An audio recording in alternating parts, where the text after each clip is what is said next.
Na-start na po. Start na yan. Apo. Ay dapat pag ganyan ko ako. Hindi po. Pag ganon. Apo, Sige, ganyan. thank you ah. Sige po. Shout out brother, salamat. Guys! Tatanim pa akong snake plant guys, ito oh.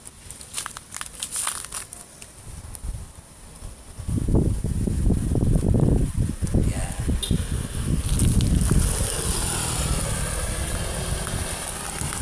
Wala yung videographer ko guys eh. Ayun yung tinanim namin kahapon guys oh. Tapos ito ngayon. Lalagyan ko lang guys ng lupa. Mga 5 puno guys sa isang gulong.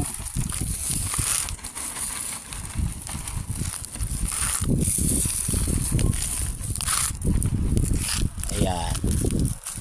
Okay guys. Kita nyo guys.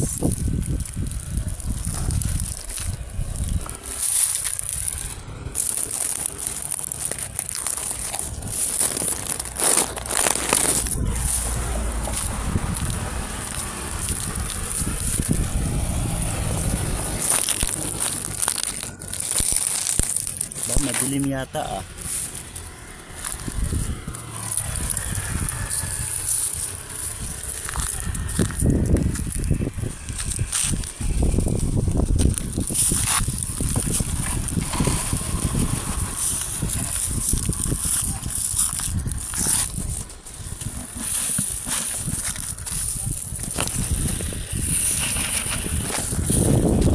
Guys,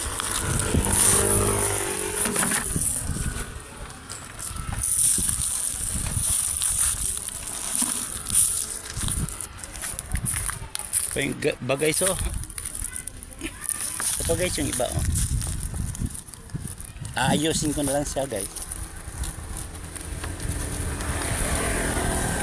Buti hindi na masyado mainit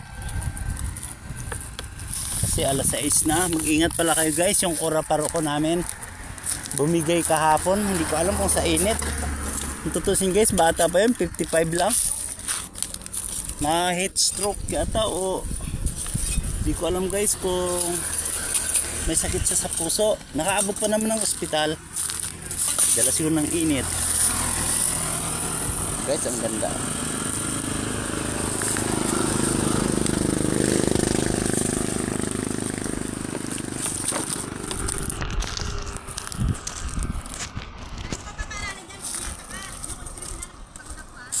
So guys, yung iba.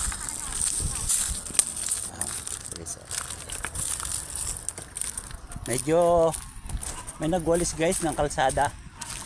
Ito banda guys, wawalisin ko rin ng bukas. Tignan ko. So guys, so medyo malinis na yung kalsada.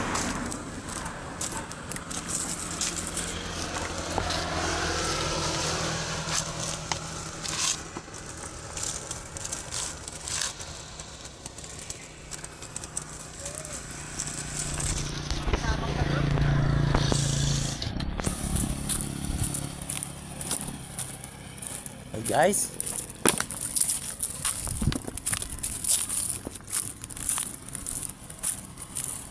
dami ko na natanim guys sa gulong, nagit 20 na.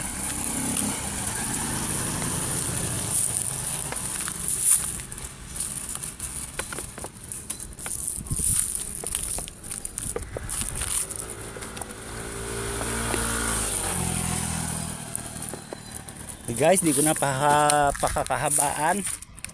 Babay na. Ingat po kayo lagi pag tanghali. Mabigat pang init ngayon, hindi ko alam. Sabi baka June, July pa ang ulan guys. Mabigat-bigat pa. Bigat kasi guys, di pag tanghali kasi guys, mabigat ang init dito pagkagat lang ng mga alas 10 hanggang alas 4 halos guys ang init. Grabe, swerte kayo sa probinsya kung diyan kayo nakatira at marami pang puno. Hindi ganun kainit. Bye bye na guys. Ingat po kayo lagi.